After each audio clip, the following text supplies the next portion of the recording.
الحمد لله والصلاة والسلام على رسول الله، وبعد. فيطيب لي أن أتقدم بين يدي شعب الإمارات الحبيب بهذا البيان التأسيسي لحزب الأمة الإماراتي، استجابة لتطور الوضع السياسي والاجتماعي في المنطقة وحاجة شعوبها ودولها لتطوير الممارسة السياسية بشكل سلمي يسهم من خلاله المواطنون في رسم المصلحة العليا لأوطانهم، وتشارك فيه الشعوب باختيار حكوماتها ومراقبتها ومحاسبتها، وصولا إلى تحقيق معيار الحكم الراشد بكل مسؤولية وشفافية وصدق، وقياما بالأمانة على وجهها، كما جاء في الحديث الصحيح عن الولاية والإمارة: وإنها أمانة وإنها يوم القيامة خزي وندامة إلا من أخذها بحقها وأدى الذي عليه فيها. ومن هنا وبعد انغلاق الوضع السياسي في دولة الإمارات وانسداد طريق الإصلاح أمام المصلحين، فقد تداعت ثلة من أهل الإمارات واتفقت كلمتهم على ضرورة تأسيس حزب الأمة الإماراتي كأول حزب سياسي سلمي في دولة الإمارات العربية المتحدة، يؤمن بوجوب الإصلاح للوصول إلى حكومة راشدة يختارها الشعب، وتقيم العدل وتصون الحقوق والحريات وتحفظ الثروة وتحمي الهوية. وحزب الأمة الإماراتي حزب سياسي مستقل بمرجعية إسلامية، ومتاح لكل مواطن بدولة الإمارات العربية المتحدة الانضمام إليه للمشاركة في الإصلاح والبناء والنهضة. ويأتي تأسيس حزب الأمة الإماراتي في ظل حاجة المجتمع الإماراتي الماسة إلى إطار تنظيمي لممارسة الأداء السياسي وفق ثوابت مجتمع الإمارات من أمر بمعروف ونهي عن منكر، إذ لا يستقيم حال المجتمع إلا من خلال القيام بمهمة النصيحة حسب ما ورد في حديث رسول الله صلى الله عليه وسلم: الدين النصيحة. قلنا: لمن؟ قال: لله ولكتابه ولرسوله ولأئمة المسلمين وعامتهم. ولم يعهد على مجتمع الإمارات في مساره التاريخي أن ألغيت فيه فسحة التواصل والتفاهم السياسي والاجتماعي، سواء بمكوناته المشيخية والقبلية أو بمكوناته الحديثة، فقد سار بهذا الأجداد وأرساه المؤسسون للدولة في تواصلهم مع كافة شرائح المجتمع، والتي فسحت المجال لتكوين الاتحاد وترسيخ المواطنة الإماراتية. كما يأتي تأسيس حزب الأمة الإماراتي كضرورة ملحة في ظل حاجة مجتمع الإمارات إلى ممارسة دوره في مناقشة مصالحه ومشاركته في صنع مستقبله، خاصة بعد وصول الحالة السياسية في الإمارات خلال العقد الماضي إلى تأزم كبير وانسداد في أفق الممارسة السياسية الرسمية، حيث لم تسمح تلك الممارسة بأي هامش من إفساح المجال أمام التعبير الاجتماعي والشعبي عن الآراء، فضلا عن تطبيق سياسة الإغلاق والقمع الممنهج.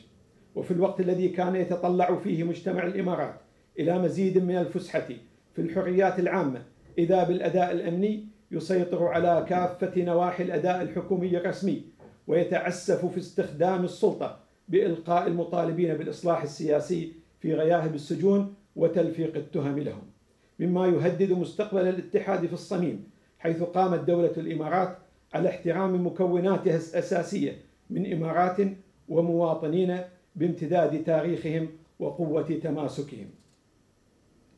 الرؤية السياسية لحزب الأمة الإماراتي: يتطلع حزب الأمة الإماراتي إلى تمكين شعب الإمارات من ممارسة حقه كاملا في بناء نظامه السياسي، وصولا إلى حكم راشد يستثمر طاقات هذا الشعب وفق تعددية سياسية ومشاركة شعبية واحترام لحرية التعبير والتجمع، سعيا لحفظ المصلحة العليا لمجتمع دولة الإمارات العربية المتحدة.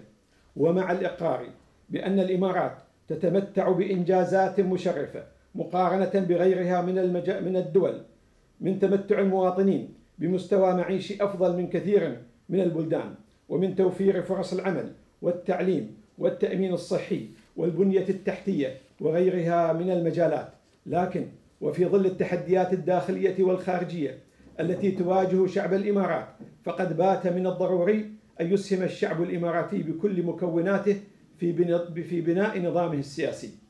أهداف حزب الأمة الإماراتي: أولاً، مراجعة الأداء السياسي تحت مظلة اتحاد الدولة سعياً لتمتين وضعه ودعم أسسه وبناء نظام الحكم السياسي الرشيد. ثانياً، فسح المجال أمام حرية التعبير المنضبطة بحدود الشرع الإسلامي. ثالثاً، فسح المجال أمام التجمعات السياسية والجمعيات التطوعية. رابعاً، تحويل المجلس الوطني إلى سلطة رقابية وتشريعية حقيقية وتمثيل كامل لمواطني الإمارات دون تفريق بين إمارة وأخرى، وعبر انتخابات حرة ومباشرة، وإدخال التعديلات الدستورية اللازمة لتحقيق هذا المطلب. خامساً، وقف التدهور في التركيبة السكانية الذي تتعرض له الإمارات ووضع استراتيجية بدعم النمو السكاني للمواطنين.